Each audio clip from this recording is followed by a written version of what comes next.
Hey, you summoned a lesser maker. We're building a Mordheim castle board. I'm building a whole 2 foot by 2 foot Mordheim board for a friend.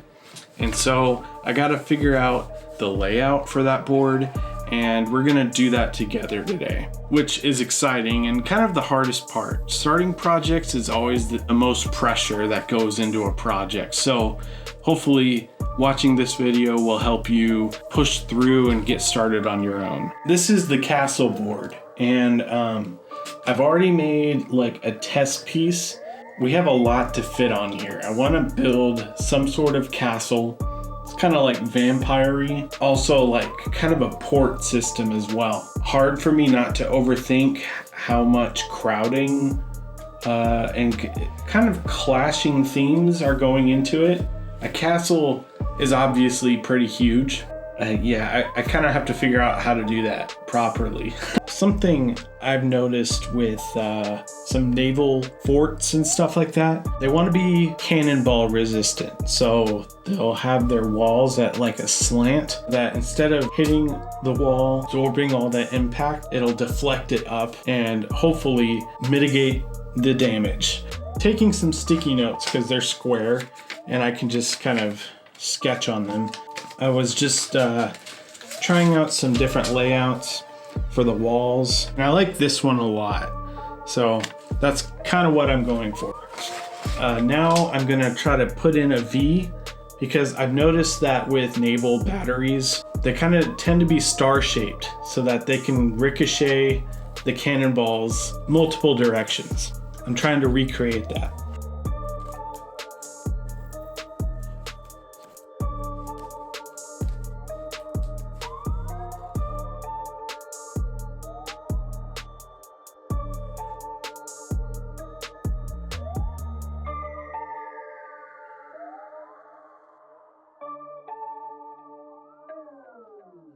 Please subscribe, it helps out the channel.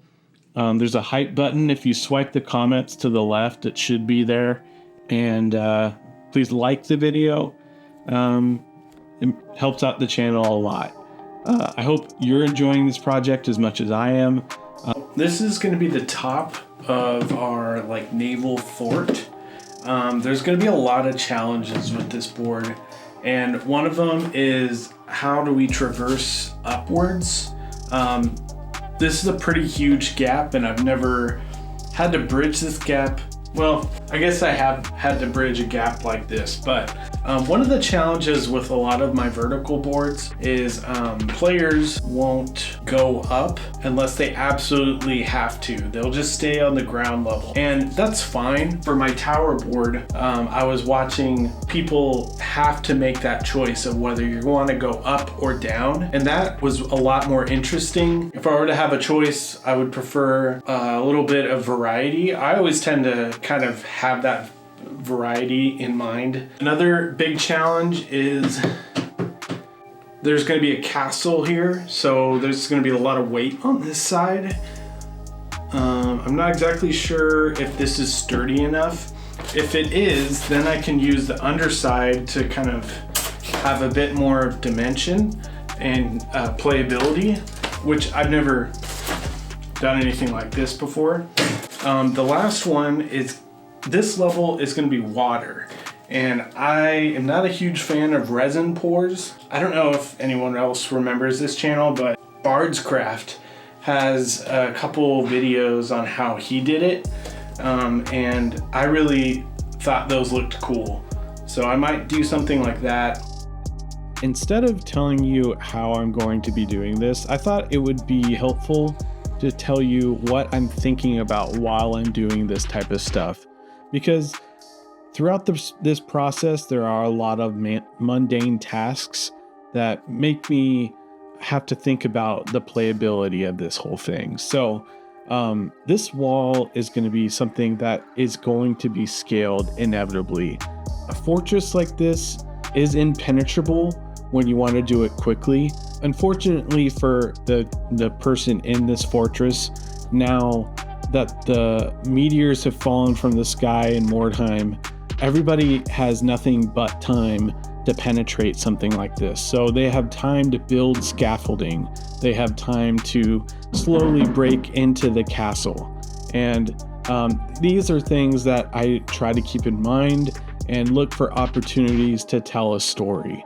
And the desperation of people in Mordheim to get wealth and riches, the temptation of a castle behind a huge giant wall would be too much for someone to handle, especially if it's left defenseless. Now, speaking on playability just a bit more, I want this board to be different than my other ones. And that's just to keep myself more interested in the project. I do want to kind of learn from the process as well. One of the things I was talking about earlier was sometimes unless it's absolutely necessary, verticality is not utilized.